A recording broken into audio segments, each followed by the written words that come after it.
Good morning मेरे प्यारे बच्चों। कैसे हैं आप लोग? आशा करता हूँ आप लोग बहुत अच्छे होंगे। तो मेरे प्यारे बच्चों, हम पुनः पहुँच चुके हैं फिजिक्स के एक न्यू इम्पोर्टेंट क्वेश्चन के साथ।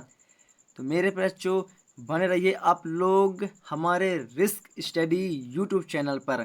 प्यारे बच्चों, हमारा जो रिस्क स्टडी यूट्यूब चैनल है आप लोगों के लिए बहुत बहुत मोस्ट इम्पॉर्टेंट चैनल है, जो आप लोगों के फिजिक्स और केमिस्ट्री के साथ साथ अन्य कोर्सेज को भी तैयारी कराता है।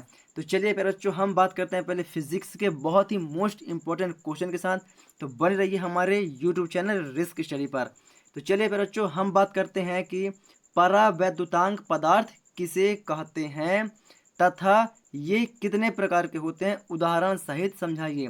प्यारे बच्चों, परावैद्युतांक पदार्थ, परावैद्युतांक पदार्थ से तात्पर्य होता है प्यारे बच्चों ऐसा पदार्थ, क्या बच्चों, ऐसा पदार्थ ले लें हम जिसके ऊपर क्या करें, जिसके हम ऊपर आवेश को प्रवाहित करें, क्या करें, जिसके ऊपर हम आवेश को प्रवाहित करें तो इसके ऊपर आवेश प्रवाहित ना हो।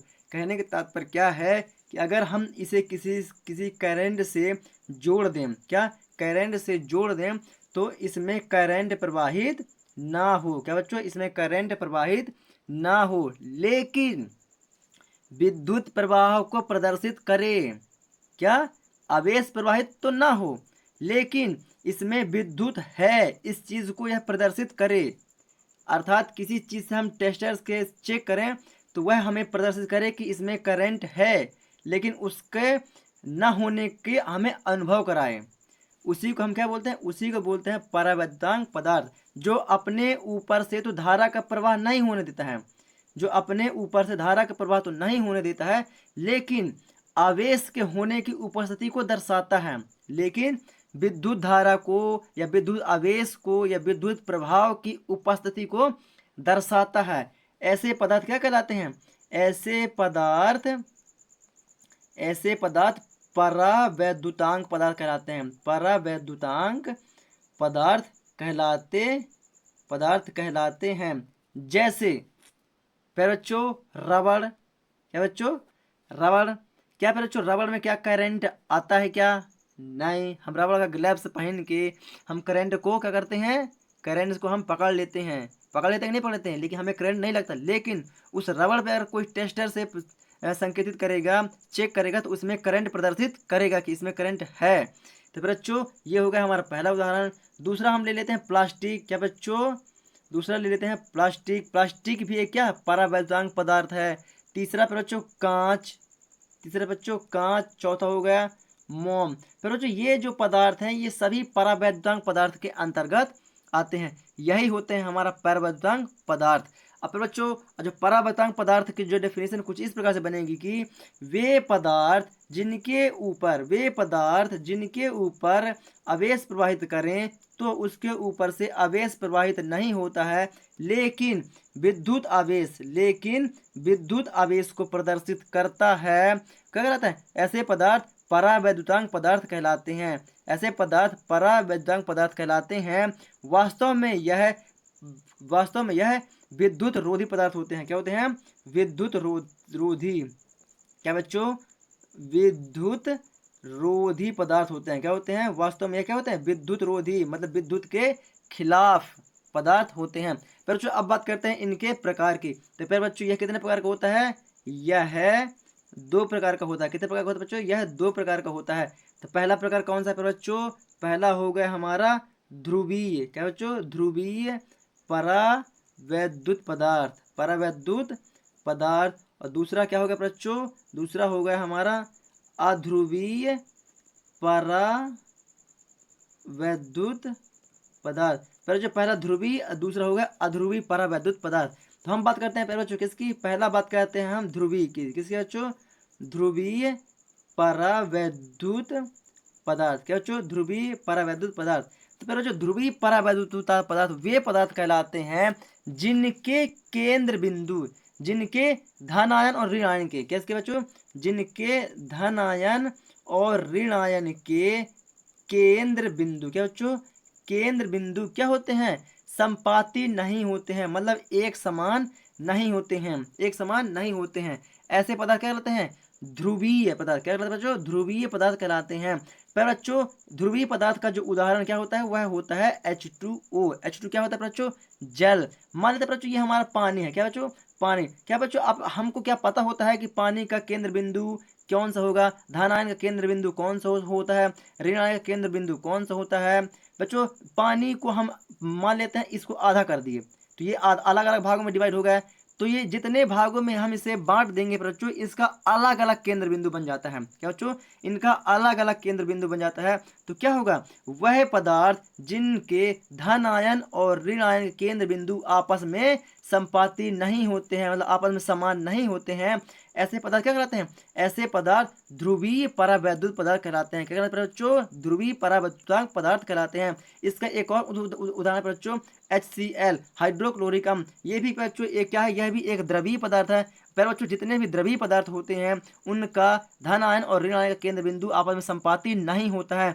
हम उनको जितने जितने खंडों में डिवाइड कर देंगे बच्चों, वो उतने ही धन आयन और ऋण आयन में बढ़ जाते हैं बच्चों। तो क्या होता है? इनका धन आयन और ऋण आयन का केंद्र बिंदु आपस में संपाती नहीं होता है। उसी को बोलते हैं ध्रुवीय परावैद्युत पदार्थ। अब बात करते हैं बच्चों किसके? दूसरा पॉइंट। दूसरा क्या है बच्चों? अध्रुवीय पदार्थ। इसका ये उदाहरण है बच्चों H2O HCl, क्या है? उदाहरण है। अब दूसरा क्या है बच्चों? अध्रुवीय पदार्थ।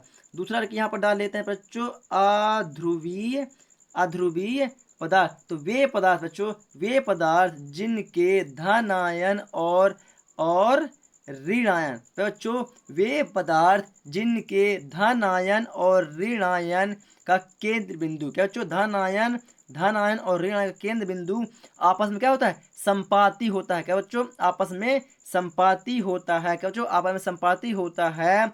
वह अध्रुवीय पदार्थ कहलाता है। क्या कहलाता है? वह अध्रुवीय पदार्थ कहलाते हैं। इसमें विद्युत द्विध्रुव अघूर्ण पाया जाता है। क्या बच्चों? इसमें विद्युत द्विध्रुव अघूर्ण पाया जाता है। जैसे कि बच्चों हाइड्रोजन हो गया, नाइट्रोजन हो गया, ऑक्सीजन हो गया। पर बच्चों इनमें क्या होता है? इनमें विद्युत द्विध्रुव गुण पाया जाता है। इसमें विद्युत द्विध्रुव गुण पाया जाता है। फिर बच्चों और इसमें थोड़ा सा बताएंगे हम द्विध्रुवीय पदार्थ में कि क्या होता है? इसमें द्विध्रुवता का गुण पाया जाता है। इसमें द्विध्रुवता का गुण पाया जाता है।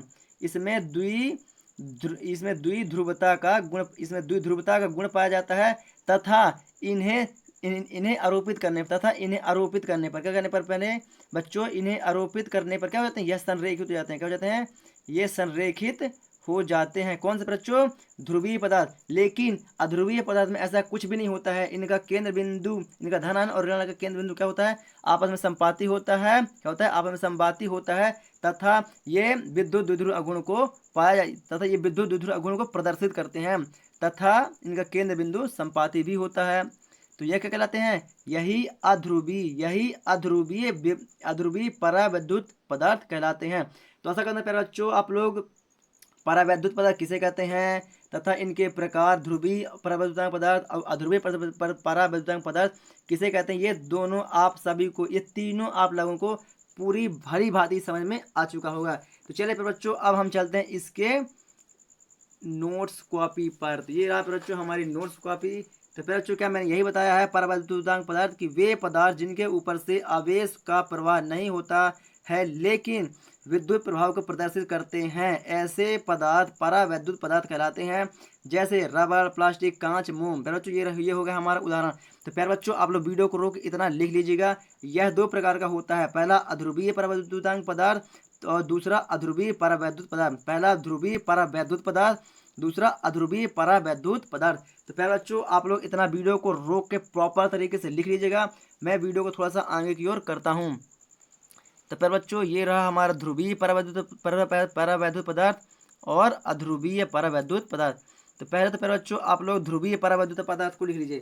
पहला आप लिख लेंगे ध्रुवीय परावैद्युत पदार्थ। तो ध्रुवीय परावैद्युत पदार्थ क्या है बच्चों? वे पदार्थ जिनके धन आयन और ऋण आयन के केंद्र संपाती नहीं होते हैं। केंद्र धन आयन और ऋण आयन के केंद्र बिंदु, सॉरी बच्चों यहाँ पर बिंदु नहीं लिखा है, यहाँ पर क्या है बच्चों? बिंदु।